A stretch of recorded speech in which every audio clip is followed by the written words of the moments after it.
ओम शांति। आज तो महीने की शुरुआत है।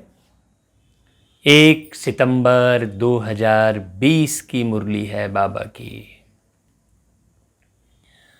बाबा कहते हैं, मीठे बच्चे, बाप आए हैं तुम्हें कर्म अकर्म विकर्म की गुह्य गति सुनाने। हाँ, अब इसमें बहुत गहरी समझने की बात है। कर्म, अकर्म और विकर्म, आप पूरी मुरली को बहुत ध्यान से सुनिएगा। जब आत्मा और शरीर दोनों पवित्र है तो कर्म अकर्म होते हैं। पतित होने से विकर्म होते हैं। फिर प्रश्न, आत्मा पर कट अर्थात जंक चढ़ने का कारण क्या है? कट चढ़ी हुई है तो उसकी निशानी क्या होगी? जैसे पिछली मुरलियों में बताए थे कि अगर जंक लगी है तो चुंबक उसको खींचता नहीं है। उसी प्रकार आत्मा में जो जंक लग जाती है उसके कारण परमात्मा प्यारे बाबा की याद नहीं आती है। तो कट चढ़ने का कारण क्या है? कट चढ़ने का कारण है विकार। पतित बनने से ही कट चढ़ती है।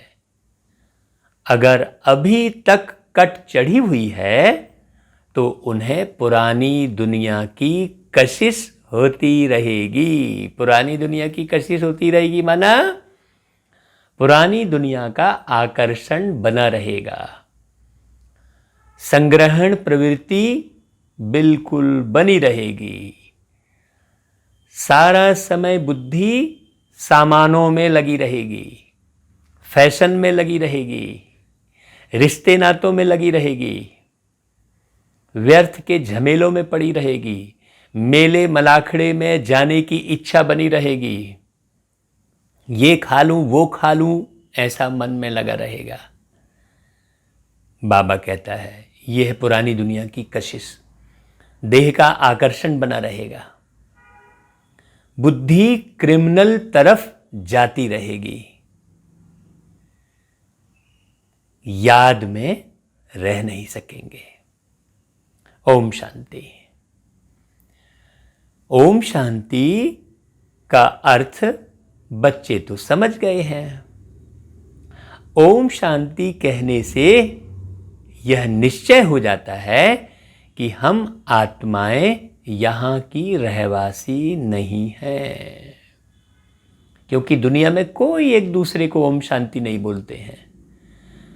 अलग अलग परिपाटी चली हुई है। कोई सलाम वालेकुम बोलेगा, कोई सत श्री अकाल बोलेगा, कोई जय श्री राम बोलेगा, कोई जय श्री कृष्णा बोलेगा, कोई नमस्ते बोलेगा, कोई गुड मॉर्निंग बोलेगा। ओम शांति कोई नहीं बोलता। ओम शांति कहने से ही यह निश्चय हो जाता है कि हम आत्मा यहाँ की रहवासी नहीं है। यहाँ की परिपाटी बिल्कुल अलग है। हम तो शांति धाम की रहवासी है। हमारा स्वधर्म शांत है। जब घर में रहते हैं फिर यहां आकर पार्ट बजाते हैं। हमारा स्वधर्म शांत कब है? जब हम घर में रहते हैं, बिल्कुल पिन ड्रॉप साइलेंट वहां पर।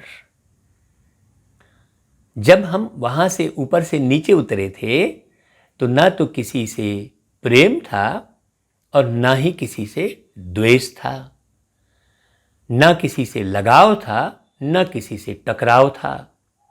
वो है शांति वाली स्थिति। वो शांति वाली स्थिति अभी इस देह में रहते रहते हमें बनानी है। ना किसी से लगाव, ना किसी से टकराव। उसमें कबीरदास जी की एक वाणी मुझे याद आ रही है कि कबीरा खड़ा बाजार में, सबकी मांगे खैर और ना काहू से दोस्ती, ना काहू से बैर। है ना? ना लगाव ना टकराव। जब व्यक्ति लगाव और टकराव से परे रहेगा तब ही सबकी खैर मना सकता है और सबकी सेवा निस्वार्थ भाव से, समर्पण भाव से कर सकता है। और यदि कहीं भी लगाव है किसी वस्तु में, किसी व्यक्ति में, किसी वैभव में, किसी नाम मान शान में, हाँ, किसी धर्म जाति में कहीं भी लगाव रहेगा तो वो समर्पण भाव से, निस्वार्थ भाव से सेवा नहीं कर पाएगा, वो सबकी खैर नहीं मना सकता। बाबा कहता है जब हम घर में रहते हैं फिर यहाँ आकर पाट बजाते हैं, क्योंकि शरीर के साथ कर्म करना पड़ता है। शरीर के साथ बिना कर्म किए कोई भी आत्मा नहीं रह सकती। वहाँ बिना शरीर के शांति में रहते हैं। तो अब शांति में रहने की एक विधि और क्या हो गई कि स्वयं को आत्मा समझ इस शरीर में बड़ी शांति में बैठना, शरीर के भान से मुक्त रहने की जो कला है वही मुझे बहुत सुंदर जीवन जीना सिखाती है। बाबा कहता है कर्म होता है एक अच्छा और दूसरा बुरा। कर्म बुरा होता है रावण राज्य में। एक गीत मुझे कर्म पर जो बहुत साल पहले प्यारे बाबा ने लिखवाया था और वो रिकॉर्ड पर भी है, वो मैं सुनाता हूं। सबको मिलता है यहाँ कर्मों का फल, कर्मों का फल। प्रभु की याद में बंदे तू बिता ले ये पल, बिता ले ये पल। आता किसी के लिए नहीं फिर कोई कल, फिर कोई कल। पुण्य कर्म का मिलता है सदा ही मीठा फल, पुण्य कर्म का मिलता है सदा ही मीठा फल। घुल मिल कर रहना सभी से जैसे मिलता जल, सबको मिलता है यहाँ कर्मों का फल, कर्मों का फल। ये कई अंतरी का गीत है। अभी तो हम मुरली सुन रहे हैं। तो बाबा कहते हैं कि कर्म बुरा कब होता है? रावण राज्य में, अर्थात जब विषय विकारों में पड़ जाते हैं। रावण राज्य में सबके कर्म विकर्म बन गए हैं, क्योंकि सब कर्म लोभ के वशीभूत होकर करते हैं, काम के वशीभूत होकर करते हैं, ईर्ष्या के वशीभूत होकर करते हैं, द्वेष के वशीभूत होकर करते हैं, है ना। चाह रहती है, चाह रहती है तो आह रहती है। तो बाबा कहते हैं एक भी मनुष्य नहीं जिससे विकर्म ना होता हो। मनुष्य तो समझते हैं साधु सन्यासी आदि से विकर्म नहीं हो सकता, क्योंकि वह पवित्र रहते हैं, सन्यास किया हुआ है। वास्तव में पवित्र किसको कहा जाता है यह बिल्कुल नहीं जानते। सन्यासी को पवित्र नहीं कहेंगे। हाँ,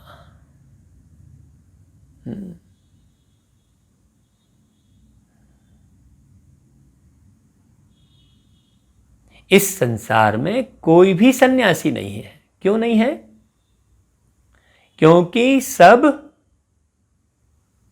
इस अर्थी रूपी शरीर में बैठे हैं, हाड़ मांस के बने पिंजरे में बैठे हैं। अस्थियों से बना ये घर है, इसलिए यहां सब गृहस्थी है।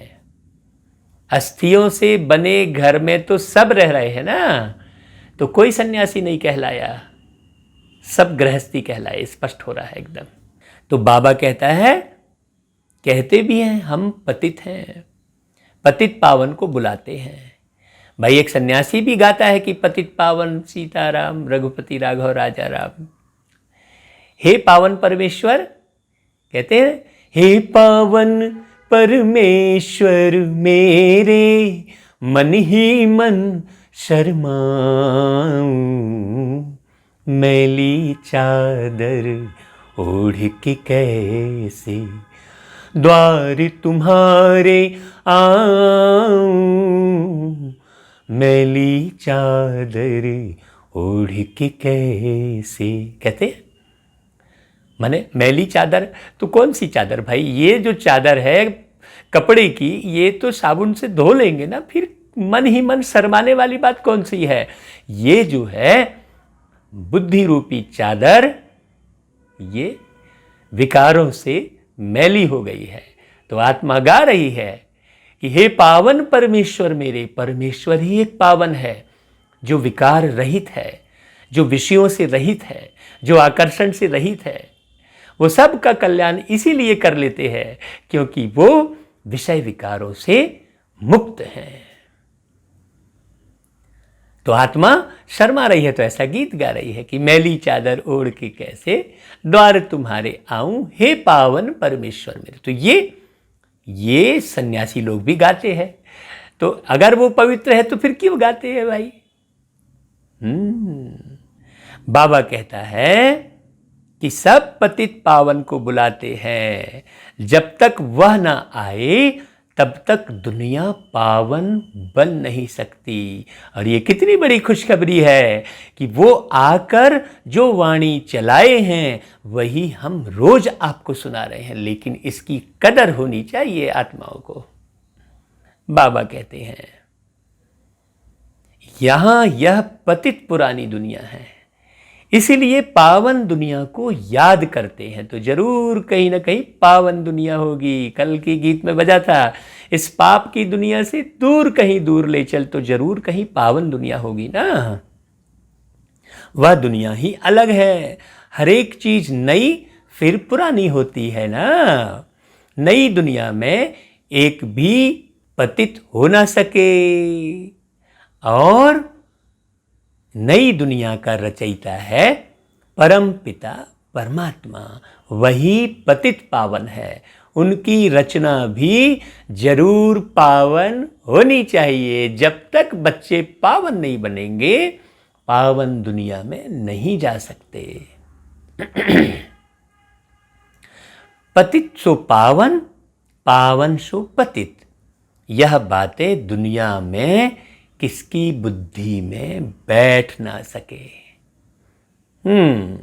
वो तो भाई विषय विकार में जाते रहेंगे, अपने नाम रूप में पड़े रहेंगे और अपने नाम रूप से ही यज्ञ हवन पूजा पाठ करते हैं।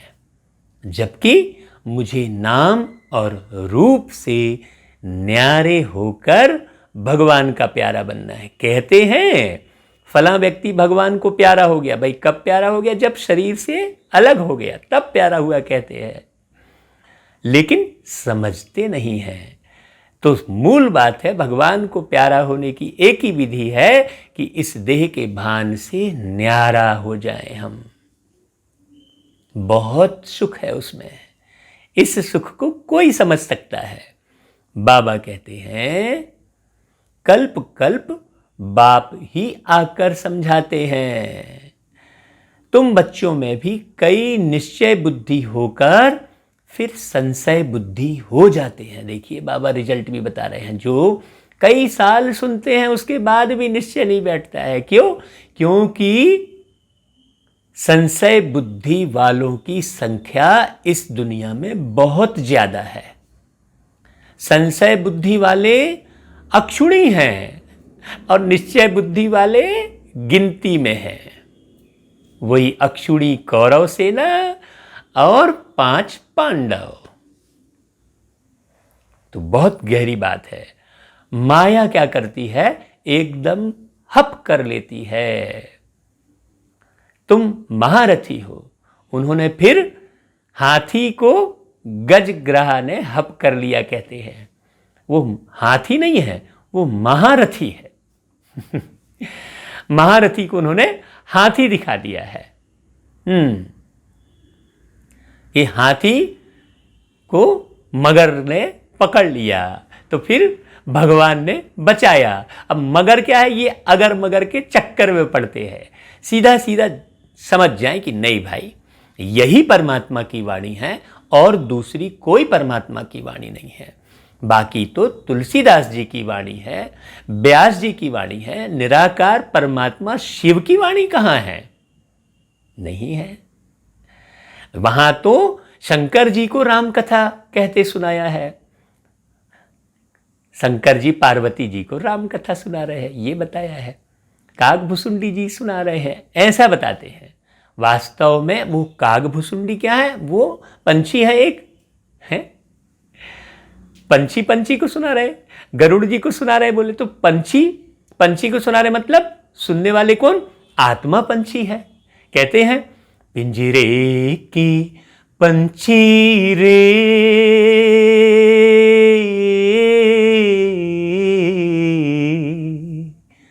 तेरा दर्द न जाने कोई, तेरा दर्द न जाने कोई, बाहर से खामोश रहे तू, बाहर से खामोश रहे तू, भीतर भीतर रोए रे, ए भीतर भीतर रोई, तेरा दर्द न जाने कोई, तेरा दर्द न जाने कोई, पिंजरे के पंछी रे। तो पिंजरा कौन सा है? ये शरीर। और पंछी कौन सा है? आत्मा। तो आत्मा के दर्द को समझेगा कौन? परमात्मा। वो कब? अभी। तो ये परमात्मा की वाणी है। ये निश्चय बैठ जाए आपको। आप जितनी ज्यादा सुनेंगे उतना ही निश्चय बैठेगा। एक मुरली को आप 10 बार सुनने का पुरुषार्थ करें, सब काम छोड़कर इसको सुने और समझें बारीकी से, क्योंकि ऐसी वाणी कहीं सुनने नहीं मिलेगी आपको।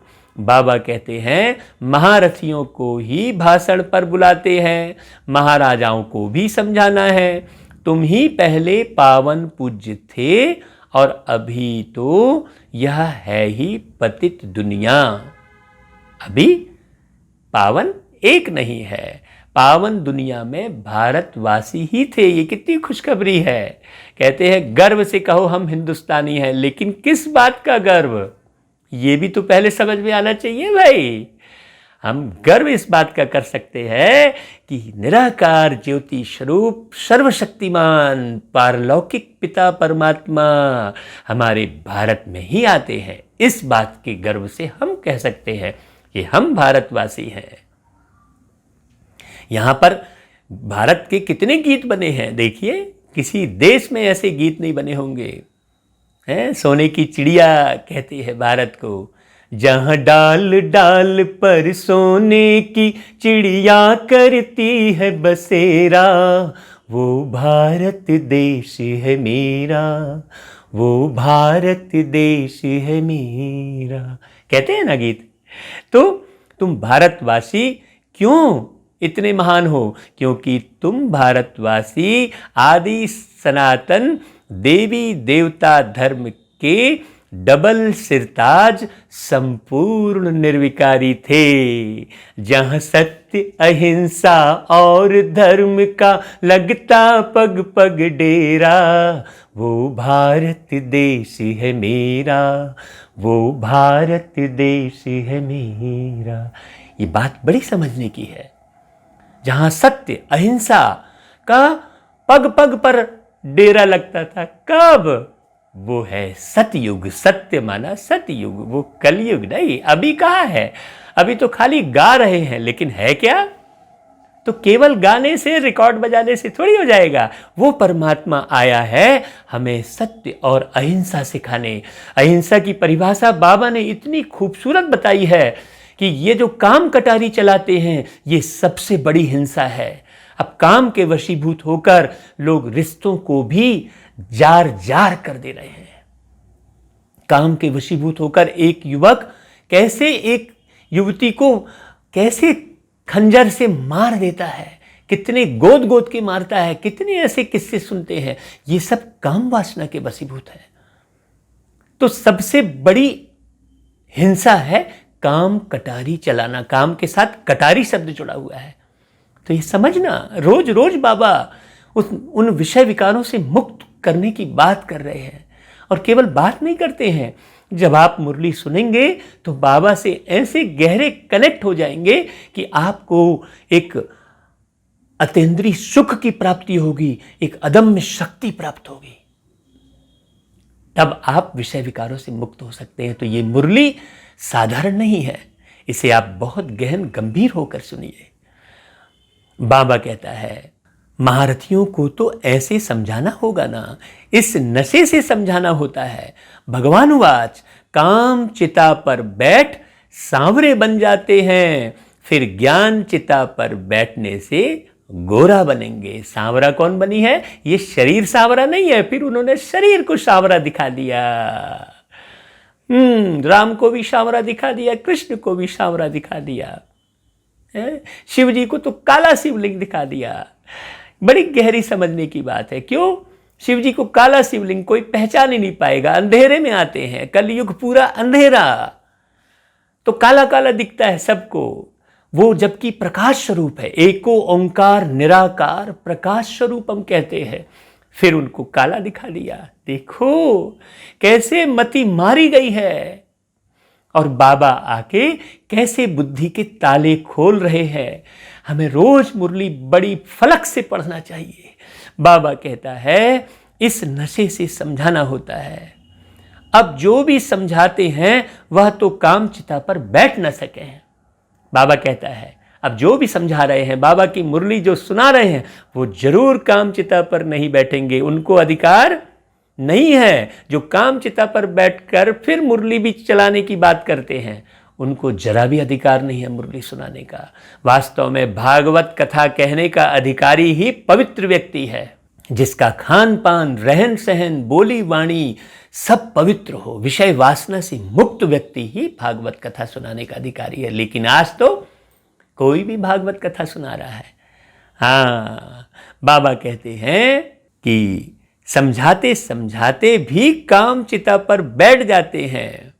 कई ऐसे भी हैं, बाबा उदाहरण दे रहे हैं। आज यह समझाते, कल विकार में गिर पड़ते हैं। देखो बाबा कितना माने चिंतित होकर बता रहे हैं। माया बड़ी जबरदस्त है, बात मत पूछो, बाबा कह रहे हैं। क्यों? क्योंकि चारों तरफ विषय विकारों का ही रोला है। चारों तरफ दिन रात पिक्चर भी वही देख रहे, कहानी भी वही पढ़ रहे, आपस में दृष्टि भी वैसी की वैसी है। चारों तरफ विषय विकार, चारों तरफ। बाबा कहते हैं इसलिए बहुत संभाल करनी है। कल बाबा ने कहा था आंखों की बहुत संभाल करनी है, ये आंखें ही धोखा देती हैं। देखो बाबा रोज सुना रहे हैं, औरों को समझाने वाले खुद काम चिता पर बैठ जाते हैं, फिर पछताते हैं, अरे यह क्या हुआ। बॉक्सिंग है ना, स्त्री को देखा और कशिश आई और काला मुंह किया। देखो माया बड़ी जबरदस्त है, माया बड़ी दुस्तर है, बाबा कहता है। अब कौन सी माया? ये धन की माया थोड़ी, ये रिश्ते नातों को माया समझते हैं लोग, घर गृहस्थी को माया समझते हैं।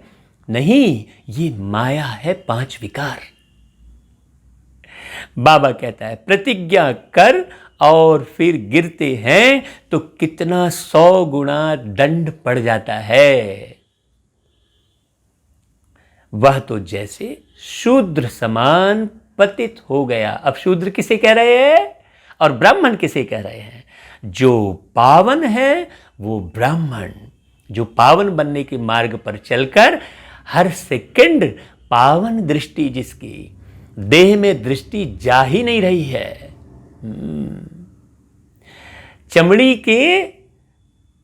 चक्कर में मत पड़ो। जितनी कहानियां हैं सब चर्म की कहानियां हैं, तो चर्म की कहानी से ईश्वर का मर्म समझ में कभी नहीं आएगा।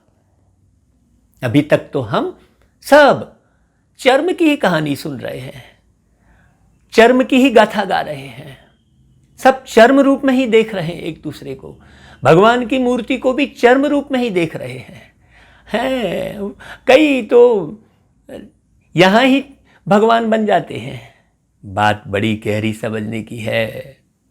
बाबा कहता है वह तो जैसे शूद्र समान पतित हो गया, गाया भी हुआ है, अमृत पीकर फिर बाहर में जाए दूसरों को सताते थे, गंध करते थे। ताली दो हाथ से बजती है। हम किसी को दोष दे देते हैं कि नहीं उसकी गलती है, लेकिन आप यदि बुलेट प्रूफ में रहेंगे तो कोई गोली आपको असर करेगी ही नहीं ना, नहीं करेगी। तो ज्ञान और योग में पक्के रहेंगे, नहीं तो फिर बस बहाने मारने लगेंगे कि नहीं ऐसा हो गया, उसकी गलती थी, ऐसा हो गया, वैसा हो गया, कई प्रकार के जो है अपनी सफाई प्रस्तुत करते रहेंगे। तो बाबा कहते हैं ताली दो हाथ से बजती है, एक से तो बज ना सके, ऐसे ऐसे हिलाऊंगा तो कहां से बजेगी, दोनों खराब हो जाते। फिर कोई तो समाचार देते हैं, कोई फिर लज्जा के मारे समाचार ही नहीं देते। कई तो समाचार देते हैं तो बाबा उन पर फिर विशेष मेहनत करते हैं। कल भी बाबा ने समाचार देने की बात कही थी, हमने कहा था कि कमेंट करना। हाँ, कई फिर लज्जा के मारे समाचार नहीं देते, नाम बदनाम ना हो जाए समझते हैं। कहाँ ब्राह्मण कुल में युद्ध में कोई हारते हैं तो हाहाकार हो जाता है ना, यही तो युद्ध है। अरे इतने बड़े पहलवान को भी गिरा दिया। ऐसे बहुत एक्सीडेंट होते हैं। माया थप्पड़ मारती है, बहुत बड़ी मंजिल है ना, साधारण मंजिल थोड़ी है। सतयुग स्वर्ग के सुख पाना ऐसा आसान थोड़ी है। अब तुम बच्चे समझाते हो जो सतो प्रधान गोरे थे वही काम चिता पर बैठने से काले तमो प्रधान बने हैं। फिर कई लोग क्या मुहावरा बनाते हैं कि अरे भैया सबई कुतिया गंगा नहाएंगी तो पत्तल कौन चाटेगा, ऐसे फिर मुहावरे भी बना देते हैं कि भाई सब तो गंगा नहीं नहा सकते, मतलब सब विषय विकारों से मुक्त होकर पावन नहीं बन सकते, क्योंकि पत्तल भी चाटने वाला चाहिए, मतलब सफाई करने वाला भी चाहिए। तो इस विषय विकारों को मिटाने के लिए ये पूरी पृथ्वी साफ करेगी। इसके पास इस प्रकृति के पास 5 झाड़ुएं हैं। उन 5 झाड़ुओं से 5 विकारों का पूरा सफाया करने वाली है ये प्रकृति। आप अभी नहीं समझे तो कभी नहीं समझेंगे, इसलिए गहरे से समझ लीजिए। प्यारे बाबा ऑर्डिनेंस निकालते हैं, प्यारे बाबा। तो आने वाले समय में ये प्रकृति अपने 5 झाड़ू लगाएगी अच्छे से। ये 5 झाड़ू 5 तत्व है जिससे ये शरीर बना है।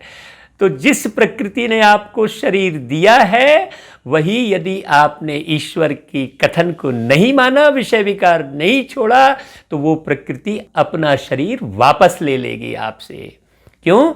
क्योंकि प्रकृति पति एक निराकार परमात्मा शिव है, कोई साकार में नहीं, पूरी दुनिया का पति। पति परमेश्वर, पूरी दुनिया का मुखिया। तो इधर क्या कर लेते लोग, इधर लौकिक में पत्नी को बोलते रहते हैं कि अरे तेरा पति परमेश्वर। अरे पति परमेश्वर वो है, पति कौन है? परमेश्वर है, परमात्मा है। ये समझने की जरूरत है। विश्वपति है वो। बाबा कहता है राम को भी काला बनाते, चित्र तो बहुतों के काले बनाते हैं, परंतु मुख्य की बात समझाई जाती है। यहां भी रामचंद्र का काला चित्र है। उनसे पूछना चाहिए भाई काला क्यों बनाया है रामचंद्र जी का चित्र? कह देंगे यह तो ईश्वर की भावी। अरे वाह यह तो चलता आता है। क्यों होता है, क्या होता है, यह कुछ नहीं जानते। बाबा आके गहरा राज बताते हैं। अब तुमको बाप समझाते हैं, काम चिता पर बैठने से पतित दुखी बर्थ नाट ए पैनी बन जाते हैं। वह है निराकारी दुनिया और यह है विकारी दुनिया। तो ऐसे ऐसे समझाना चाहिए, बाबा कहता है। अब ये समझाने वाली मुरली को भैया सबके पास भेजिए, नए नए बच्चों के पास भी यह मुरली भेजिए। जो बाबा के बच्चे नहीं बने हैं उनको भी भेजिए, क्योंकि बाबा अर्थ सहित मुरली समझाने के लिए यह कार्यक्रम बनाए हैं। तो YouTube पर एक चैनल बनाकर ये हम प्रतिदिन मुरली प्रसारित कर रहे हैं। आप अकेले मत सुन लेना, ये सेवा जरूर करना भैया, क्योंकि इस दुनिया को पावन बनाने की जिम्मेवारी पूरी आस लगा के प्यारे बाबा ने हम बच्चों को दी है। तो बहुत नशे से करना, इसमें कोताही मत बरतना भैया, एक एक सेकंड वैल्यूबल है। बाबा कहते हैं यह सूर्यवंशी, यह चंद्रवंशी, फिर वैश्यवंशी बनना ही है। वाम मार्ग में आने से फिर वह देवता नहीं कहलाते। अब उन्होंने काम मार्ग को बदल के वाम मार्ग शब्द डाल दिया है, क्योंकि शोभता नहीं है। वाम मार्ग मतलब टेढ़ा मार्ग। इसलिए द्वापर युग जब दो पाटे पर, कहते हैं कबीरदास जी कहते हैं कि दो पाटे के बीच में साबुत बचा न कोई। वो दो पाटे कौन है? वो दो देह, एक नारी देह एक पुरुष देह, उसके बीच में कोई भी साबुत नहीं बचा, सब अपवित्र हो गए, सब के सब अपवित्र हो गए। यदि परमात्मा न आए तो मानव प्रजाति ही खत्म हो जाए पूरी तरह से। ये तो बाबा पवित्रता की शक्ति देकर हम आत्माओं को बचाते हैं। शुक्रिया बाबा। ये मुरली चलाते चलाते ऐसा मन हो जाता है कि ये मुरली चलती रहे भाई, लगातार चलती रहे। बाबा कहता है जगत नाथ के मंदिर में ऊपर में देवताओं का कुल दिखाते हैं, ड्रेस देवताओं की है और एक्टिविटी बड़ी गंदी दिखाते हैं जगन्नाथपुरी में। बाप जिन बातों पर अटेंशन खिंचवाते हैं उस पर विशेष ध्यान देना चाहिए। मंदिरों में बहुत सर्विस हो सकती है, श्रीनाथ द्वारे में भी समझा सकते हैं। भाई अभी तो बंद पड़ा है सब, तो अभी ये मुरली ही ट्रांसफर, अभी सबके हाथों में मोबाइल है, अभी तो मंदिरों में जा नहीं पा रहे हैं, तो क्यों ना ये मुरली सबके पास भेज दी जाए और रिक्वेस्ट किया जाए कि भैया इसे विशेष रूप से पढ़िए, इसमें आपको एक एक शब्द समझ में आएगा, ऐसा लिख कर सबको भेजिए। आपसे करबद्ध प्रार्थना है जो भी मुरली सुन रहे हैं। बाबा कहते हैं पूछना चाहिए ये श्रीनाथ जी को काला क्यों बनाया है। यह समझाना तो बहुत अच्छा है। वह है गोल्डन एज और यह है आयरन एज। यह लौह युग है और वह स्वर्णिम युग है। हम गाते हैं ना कि बूढ़ा ब्राह्मण बन के कंचन महल कियो, तो कंचन यानी होता है सोना, महल मतलब कोई एक महल की बात थोड़ी है। ये पूरे संसार को ही स्वर्ण युग में बदल देते हैं, लौह युग को स्वर्ण युग में बदल देते हैं। कौन? वो निराकार ज्योति स्वरूप पारलौकिक पिता परमात्मा शिव। किस बूढ़े तन में? ब्रह्मा के बूढ़े तन में, कि बूढ़ा ब्राह्मण बन के कंचन महल कियो, ये आप आरती में गाते हैं। तो बूढ़े तन में प्रवेश करके वो ब्रह्मा कहलाता है, फिर ब्रह्मा से ब्राह्मण। कितनी प्यारी प्यारी बात समझाई है बाबा ने, कितना क्लियर है। और इतना क्लियर होने के बाद भी यदि विषय विकार नहीं छोड़ते हैं तो बाबा, उनकी किस्मत ही खराब है। बाबा कहते हैं अभी तुम्हारी कट उतर रही है, अभी किसी की पूरी कट उतरी नहीं है। सूक्ष्म में ये काम महाशत्रु है, ये छुपा रहता है। उसी को रामायण में दिखाया है कि रावण छुप के वार करता है राम और लक्ष्मण पर, अदृश्य हो जाता है, दिखता ही नहीं है। हाँ, ये रावण काम का प्रतीक है, छुपा रहता है अंदर में। कोई देह अच्छी लग गई, बाबा ने ऊपर समझाया ना। बाबा कहता है जो याद ही नहीं करते तो कट भी नहीं उतरती। बाबा को जो याद नहीं करेंगे तो उनकी कट जरा भी नहीं उतरेगी। हाँ, वो खून के आंसू बहाएंगे, बाबा ने कहा है अवश्य। जो याद नहीं करेंगे बाबा को, बैठ के याद करो, 2 घंटे 3 घंटे लगातार आप बैठ के भी याद करो, समय निकालो याद करने का, क्योंकि जब तक बाबा को याद नहीं करेंगे कट नहीं उतरेगी। ऐसे नहीं समझना हमने समझ लिया। बाबा कहता है कई बच्चे 1 मिनट भी याद में नहीं बैठते। बाबा कहते हैं बहुत कट चढ़ी हुई होगी तो उसे पुरानी दुनिया की कशिश होती रहेगी। सबसे बड़ी कट चढ़ती ही है विकारों से। पतित भी उनसे बने हैं, अपनी जांच करनी है। हमारी बुद्धि क्रिमिनल तरफ तो नहीं जाती, ऐसा ख्याल करना है। अच्छे अच्छे फर्स्ट क्लास बच्चे भी फेल हो पड़ते हैं। ये इशारा दिया बाबा ने। जब फर्स्ट क्लास बच्चे फेल हो जाते हैं तो अपने को देखो कहाँ हो। फर्स्ट क्लास तो नहीं हो ना, आप जवाब दो। जो जो फर्स्ट क्लास बच्चे हैं वो कमेंट करके बताएं कि भाई बाबा हम फर्स्ट क्लास बच्चे हैं, लिखे उसमें, तो बाबा के पास तक पहुंचेगा। अभी तुम बच्चों को यह समझ मिली है, मुख्य बात है ही पवित्रता की। शुरू से लेकर इस पर भी झगड़े चलते आए हैं। बाप ने ही यह युक्ति रची। सब कहते थे हम ज्ञान अमृत पीने जाते हैं। ज्ञान अमृत है ही ज्ञान सागर के पास। शास्त्र पढ़ने से तो कोई पतित से पावन बन नहीं सकते। अभी तक कोई पावन ऐसा बना नहीं है। कितने विघ्न दिखाई देते हैं दुनिया के अंदर में, कितने पाप कर्म दिखाई देते हैं। तो अगर शास्त्र पढ़ने से पावन बनते तो अभी तक कोई ना कोई तो पावन दिखता, या गंगा में नहाने से पावन बनते तो जहाँ जहाँ से गंगा गुजरी वो शहर पूरा पावन होता। तो बड़ी समझने की बात है। पावन बन फिर पावन दुनिया में जाना है। इस दुनिया में कोई पावन नहीं है। यहाँ पावन बन फिर कहाँ जाएंगे? लोग समझते हैं फलाने ने मोक्ष को पाया। अरे उनको क्या पता, अगर मोक्ष को पा लिया फिर तो उनका क्रियाकर्म आदि भी नहीं कर सकते।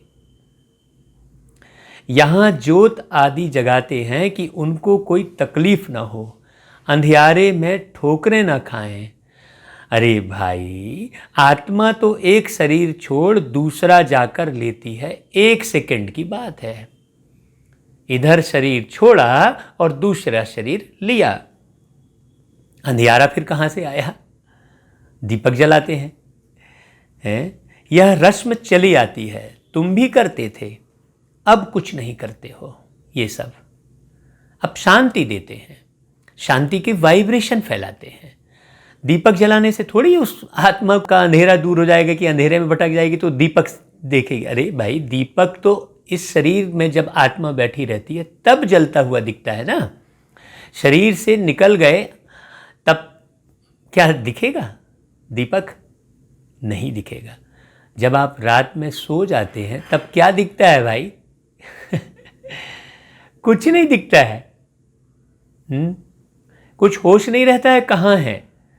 जिस 6x3 के पलंग में आप सो रहे होते हैं वो भी पता नहीं रहता है कि आप कहाँ हैं। जब सोने में ये स्थिति हो जाती है तो फिर शरीर छोड़ने के बाद क्या स्थिति होती होगी। इसीलिए ज्ञान प्रकाश आत्मा जब धारण कर लेती है तो उसे अंधेरे में भटकने की आवश्यकता ही नहीं पड़ती है। ज्ञान आत्मा में मर्ज कर लेना है। बहुत मेहनत करके प्रतिदिन ज्ञान का श्रवण करके, सब कॉन्शियस माइंड कहते हैं, अचेतन मन कहते हैं हिंदी में, उसमें आप भर लीजिए अभी से, क्योंकि अभी शरीर में बैठे हैं। जितना ज़्यादा आप ज्ञान कान से सुनकर और विचार सागर मंथन करके और अपने अवचेतन मन में जब फीड कर लेंगे, रिकॉर्ड कर लेंगे, जमा कर लेंगे, तो फिर जब शरीर छोड़ेंगे तो अंधेरे में नहीं भटकेंगे। वो ये दिया जलाते हैं, बाबा आकर ज्ञान का प्रकाश फैलाते हैं। तो बाबा कहते हैं अब कुछ नहीं करते हो, तुम जानते हो शरीर तो मिट्टी हो गया। वहां ऐसी रस्म रिवाज होती नहीं। कहाँ? सतयुग में। आजकल रिद्धि सिद्धि की बातों में कुछ रखा नहीं है। समझो कोई को पंख आ जाते हैं, उड़ने लगते हैं, फिर क्या? उससे फायदा क्या मिलेगा? बाप तो कहते हैं मुझे याद करो तो विकर्म विनाश होंगे। अब वो बोले एक व्यक्ति उड़ रहा है तो उससे क्या फायदा उड़ने से? बाबा कहते हैं मुझे याद करो तो विकर्म विनाश होंगे। यह योग अग्नि है, याद की अग्नि। मना पूरे प्रज्वलित रहे, निरंतर परमात्मा की याद प्रज्वलित रहे। वास्तव में याद की ज्योति जगानी साथ में। ज्ञान की ज्योति भी जब जगी रहेगी जब याद की ज्योति जगी रहेगी। एक बात ये भी समझ सकते हैं कि ज्ञान की ज्योति जब जगेगी जब उसमें याद का घृत डालेंगे, परमात्मा की याद का। केवल ज्ञान ही ज्ञान सुनेंगे और ज्ञान ही भगारेंगे एक दूसरे से, तो सब ज्ञानी मिलते हैं आजकल तो पूरी दुनिया में, तो उससे नहीं बनेगा काम। परमात्मा की याद भी बहुत जरूरी है। हाँ, जब संबंध होगा, जब कनेक्शन होगा, तभी याद टिकती है। बिना संबंध के किसकी याद आएगी? ऐसे तो शहर में बहुत सारे लोग रहते हैं, आपको किसकी याद आती है? जिससे आपका संबंध रहता है उसकी याद आती है। तो क्या भगवान से आपका संबंध है? कौन सा संबंध है भाई बताइए? क्या संबंध बनाया? कहाँ मिले? नहीं मालूम। उनकी वाणी कभी सुनी? भाई संबंध बनता है बातचीत से। ये जो मुरली है ये प्यारे बाबा की बातचीत है, आपसे बातें कर रहे हैं बाबा। बाबा कहते हैं नॉलेज से धन मिलता है, योग से एवर हेल्दी पवित्र, ज्ञान से एवर वेल्दी धनवान बनते हैं। भाई दुनिया में भी नॉलेज से ही धन कमाते हैं, है ना? और जिसके पास नॉलेज नहीं है वो ठेला ढुलकाता है भाई, वो दो दो पैसे के लिए तरसता रहता है। तो योगी की आयु हमेशा बड़ी होती है और भोगी की कम। हाँ, जिसका संबंध परमात्मा से होता है। यहाँ पर एक मार्कंडे ऋषि की कथा सुनाई है कि एक जो है दंपत्ति थे, उनको संतान नहीं हो रही थी, तो उन्होंने तपस्या की। तो तपस्या के फल स्वरूप उनको ये कहा गया कि भाई तुम्हारे भाग्य में संतान तो नहीं है, लेकिन 5 वर्ष तक के लिए एक बच्चा आपको मिल जाएगा, वो 5 वर्ष के बाद चला जाएगा। तब फिर उनको नारद ऋषि आए, बताए कि भाई तुम एक काम करो, अगर इनकी आयु बढ़ानी है, 5 वर्ष में तो शरीर छूट जाएगा इनका, अगर आयु बढ़ानी है तो इन्हें शिव जी के साथ जोड़ दो। तो जब यमराज लेने आएंगे तो शिव की भक्ति करते देखकर वो वापिस भाग जाएंगे और इनकी आयु बढ़ जाएंगी। बाद में जाकर वही मार्कंडे ऋषि के रूप में प्रसिद्ध हुए। तो आयु किसकी बढ़ती है? जो शिव से योग लगाता है, संबंध बनाता है, शिव की याद में रहता है।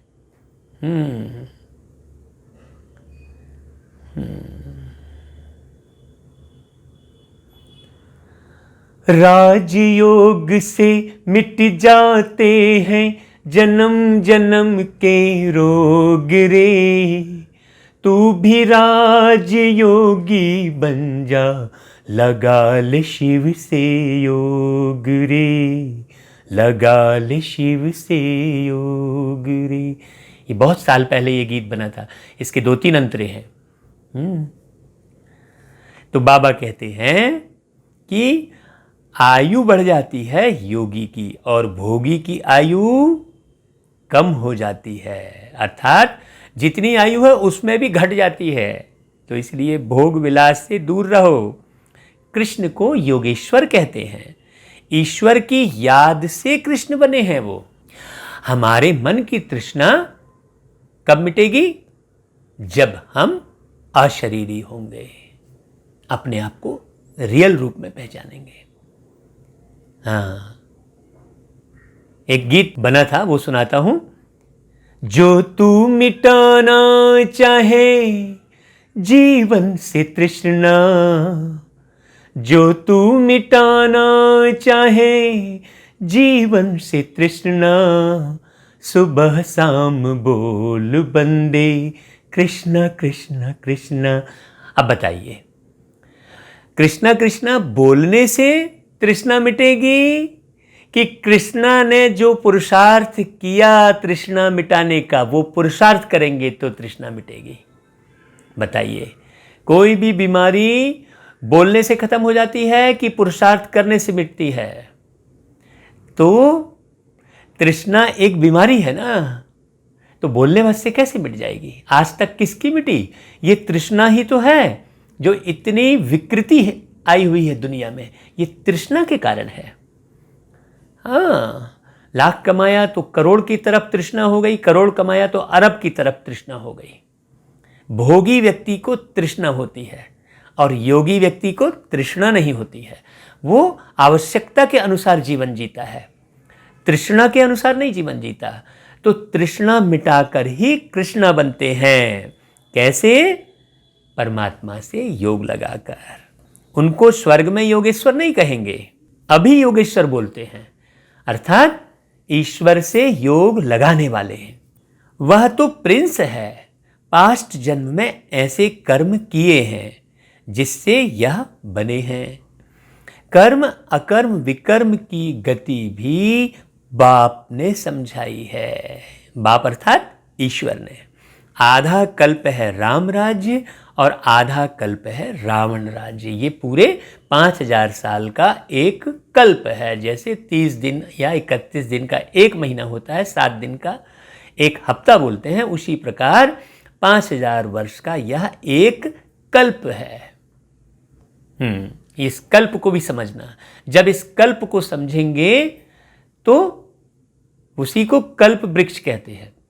जब हम ज्ञान और योग को अच्छी तरह समझते हैं तब हमारी हर कल्पना पूरी होती है और कल्पना मिटती है। तो बाबा कहते हैं विकार में जाना यह है सबसे बड़ा पाप। सब भाई बहन है ना, आत्माएं सब भाई भाई हैं। भगवान की संतान होकर फिर क्रिमिनल असॉल्ट कैसे करते हैं?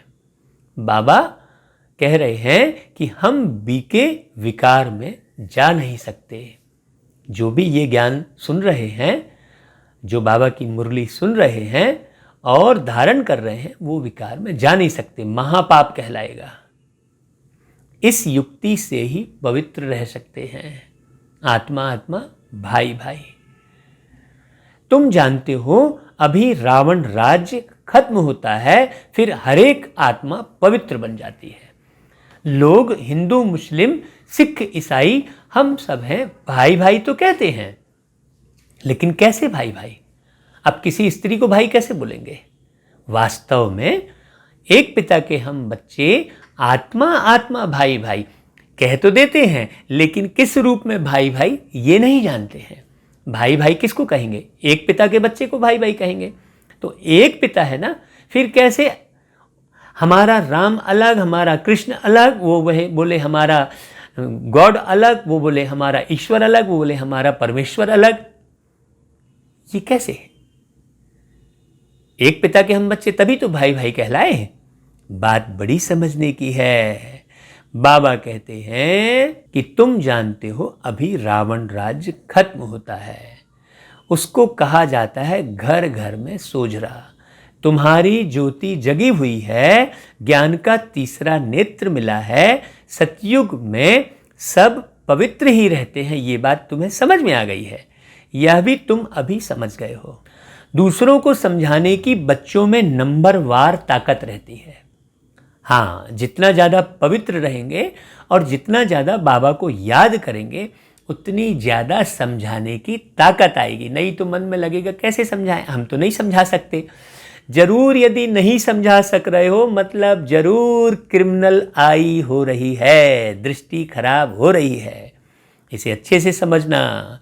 बाबा कहते हैं सतयुग में सब पवित्र ही रहते हैं, यह भी तुम अभी समझते हो।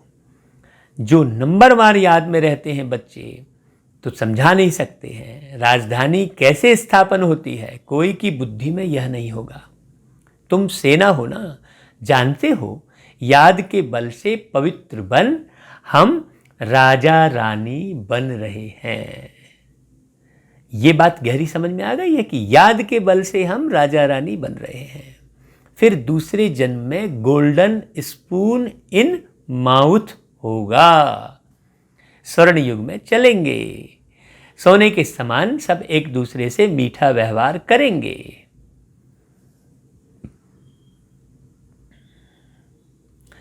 गोल्डन स्पून इन माउथ का मतलब क्या हुआ कि हमारा व्यवहार सोने की तरह होगा, 24 कैरेट शुद्ध होगा, क्योंकि सब एक दूसरे को आत्मा समझेंगे, आत्मीयता रहेगी। आत्मा समझना माना आत्मीयता रखना।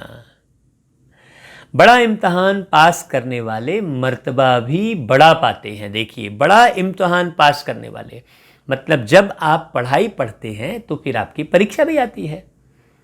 और ये कोई एक क्लास की पढ़ाई तो नहीं है कि एक क्लास की परीक्षा अलग, दूसरे क्लास की परीक्षा अलग। ये तो पूरा विश्व ही आपका विद्यालय बन गया है। तो कहीं से भी परीक्षा आ जाएगी आपकी, आपके नाते रिश्तेदारों से आ जाएगी, आपके शारीरिक कर्म भोग से आ जाएगी परीक्षा, परीक्षा कहीं से भी आ जाएगी।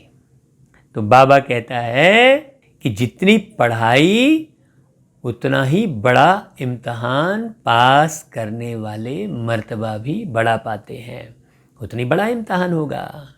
भाई मेडिकल कॉलेज में जो पढ़ेगा तो उसे लाश भी चीर कर देखनी होगी, हाँ, सब कुछ देखना होगा, गंदगी भी सहनी होगी, तब वो डॉक्टर बनता है। तो ऐसा ही देवी देवता बनने का ये मार्ग है, देवी देवता बनने की ये पढ़ाई है। तो परीक्षाएं तो आएंगी ना भाई। अब आप परीक्षा से घबराएंगे और पढ़ाई को छोड़ देंगे तो गए। अगर मान लीजिए एक डॉक्टर बनने वाला जो है वो कहेगा नहीं नहीं नहीं भाई, ये बदबूदार लाश को मैं नहीं देखूंगा, तो फिर बनेगा क्या डॉक्टर? नहीं बन सकता। तो बाबा भी वही कहते हैं कि जितनी बड़ी पढ़ाई होगी उतना बड़ा इम्तहान पास करेंगे और फिर उतना ही बड़ा मर्तबा पाते हैं। फर्क पड़ता है ना, जितनी पढ़ाई उतना सुख। यह तो भगवान पढ़ाते हैं, यह नशा चढ़ा हुआ रहना चाहिए। चोब चीनी मिलता है मतलब ताकत का माल मिलता है। भगवान बिगर ऐसा भगवान भगवती कौन बनाएंगे? तुम अभी पतित से पावन बन रहे हो, फिर जन्म जन्मांतर के लिए सुखी बन जाएंगे, ऊंच पद पाएंगे। पढ़ते पढ़ते फिर गंदे बन जाते हैं। देह अभिमान में आने से फिर ज्ञान का तीसरा नेत्र कि मैं आत्मा हूं, आत्मा यहां बैठी है, यही तीसरा नेत्र है। आत्मा भ्रुकुटी के बीच बैठी है। बहुत लोगों को नहीं मालूम, कहते यहां बैठी। अरे भाई, ये तो हवा स्टोर करने का एक साधन है हृदय, ये फूड स्टोर करने का साधन है पेट। आत्मा तो यहां बैठी है, आंख रूपी खिड़की से यहां बैठकर देखेगी ना, कर्ण रूपी यंत्र से यहां बैठकर सुनेगी ना। तो तीसरा नेत्र किसे कहेंगे? ज्ञान का तीसरा नेत्र आत्मा को कहते हैं। यदि आत्मा समझना बंद किया तो देह अभिमान में आएंगे और फिर माया बड़ी जबरदस्त है तो हप कर जाएगी।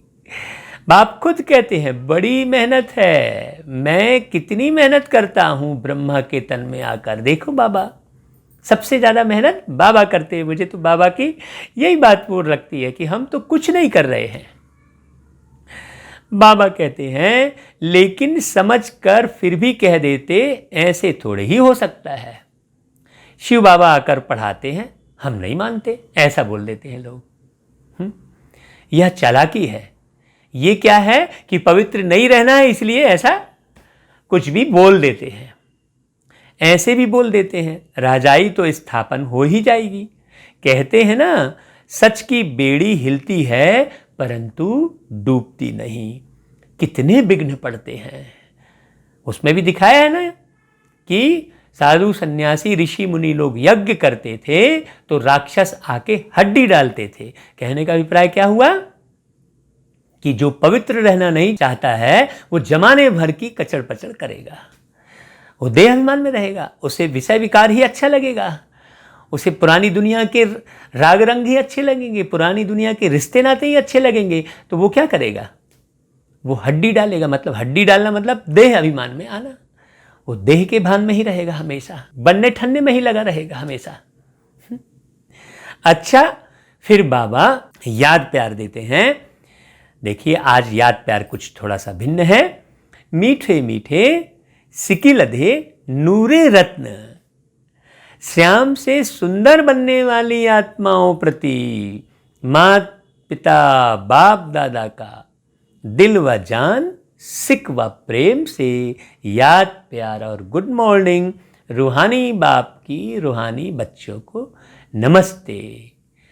वो गीत एक ठो बना है, बाबा कितने निरहंकारी बच्चों को नमस्ते करते हैं, बाबा कितने निरहंकारी बच्चों को नमस्ते करते हैं, सारा जग जिनको याद करे, सारा जग जिनको याद करे, वो याद प्यार हमें देते हैं, बच्चों को नमस्ते करते।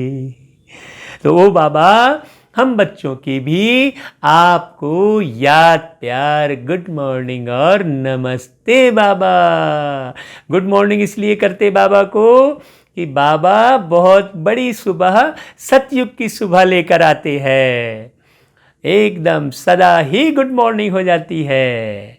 अच्छा भाई, ओम शांति। फिर धारणा के लिए मुख्य सार, योग की अग्नि से विकारों की कट को उतारना है, अपनी जांच करनी है कि हमारी बुद्धि क्रिमिनल तरफ तो नहीं जाती, हाँ माना विषय विकारों की तरफ तो नहीं जाती, कुदृष्टि तो नहीं होती, नहीं तो दुनिया में तो क्रिमिनल ही क्रिमिनल है, और क्रिमिनल के समाचार ही ज्यादा से ज्यादा देखने सुनने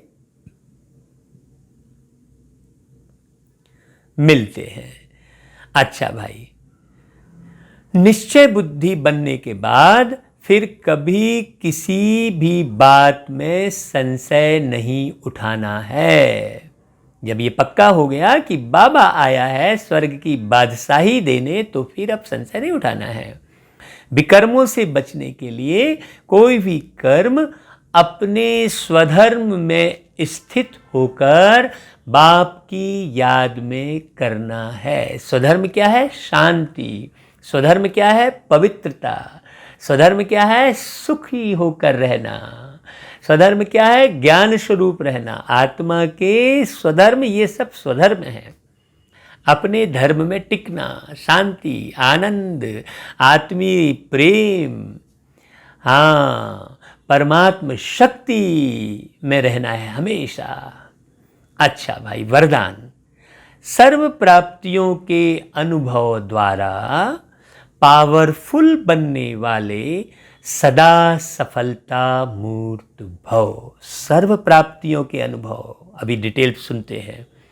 जो सर्व प्राप्तियों के अनुभवी मूर्त हैं वही पावरफुल हैं।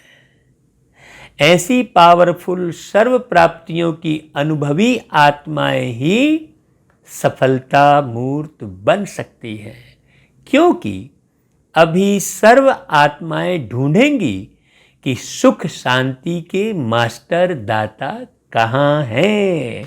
सर्व प्राप्तियां मतलब हमेशा जो कहा ना कि स्वधर्म में रहना, सुख शांति में रहना। क्यों? क्योंकि सुख का सागर, शांति का सागर बाबा हमको मिल गया। इसके बाद और कुछ? जब सागर मिल गया तो फिर और क्या चाहिए? बाबा कहता है तो जब आपके पास सर्व शक्तियों का स्टॉक होगा तब तो सबको संतुष्ट कर सकेंगे। अब बाबा की सर्व शक्तियों की भी पढ़ाई है। कौन कौन सी सर्व शक्तियाँ, उसकी भी क्लासेस हैं, आप उसे भी सुनना। बाबा कहते हैं जैसे आजकल एक ही स्टोर से सब चीज़ें मिल जाती है। देखिए उदाहरण कितना बढ़िया दिया। जैसे आजकल एक ही स्टोर से सब चीज़ें मिल जाती हैं, ऐसे आपको भी बनना है कि आपसे सब चीज़ मिले, शांति मिले, लोगों को प्रेम मिले, सम्मान मिले, मुस्कुराहट मिले, आपकी रूहानी दृष्टि मिले, आपकी संतुष्टता मिले आपसे। कितने हैं, कितने मनन चिंतन करने की ज़रूरत है। बाबा कहता है ऐसे नहीं, सहन शक्ति हो और सामना करने की नहीं, ऐसा नहीं होना चाहिए। सर्व शक्तियों का स्टॉक चाहिए, तब सफलता मूर्त बन सकेंगे, अर्थात तब ही आप पवित्र रह सकेंगे। बिना शक्ति के पवित्र नहीं रह सकते। इसीलिए तो सन्यासी लोग घर बार छोड़ के चले जाते थे। तो बाबा बहुत प्यार से पढ़ाते हैं। फिर स्लोगन, मर्यादाएं ही ब्राह्मण जीवन के कदम हैं। कदम पर कदम रखना माना मंजिल के समीप पहुंचना। तो मर्यादा भी बिल्कुल याद रखनी चाहिए। बाबा ने सारी मर्यादाएं बताई हैं, सारे नियम बताए हैं। अच्छा भाई, ओम शांति, ओम शांति।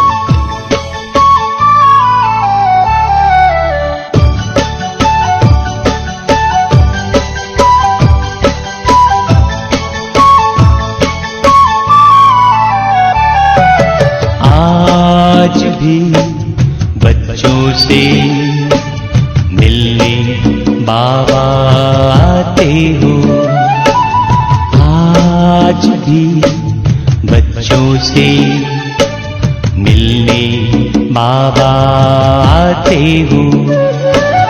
होके अव्यक्त तुम वादा निभाते हो। आज भी बच्चों से मिलने बाबा आते हो, आज भी बच्चों से मिलने बाबा आते हो।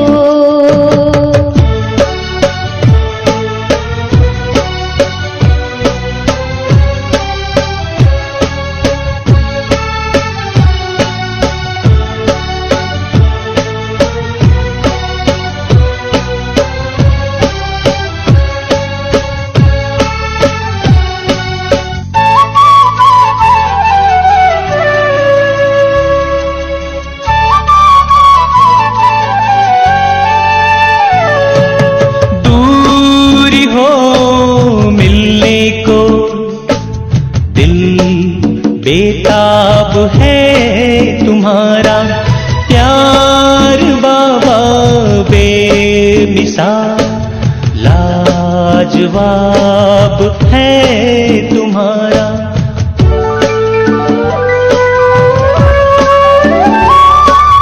दूर हो मिलने को दिल बेताब है तुम्हारा प्यार बाबा, बेमिसाल लाजवाब है तुम्हारा। साथ ये जन्मों जन्म का तुम निभाते हो। होके अव्यक्त तुम वादा निभाते हो। आज भी बच्चों से मिलने बाबा आते हो।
आते हो।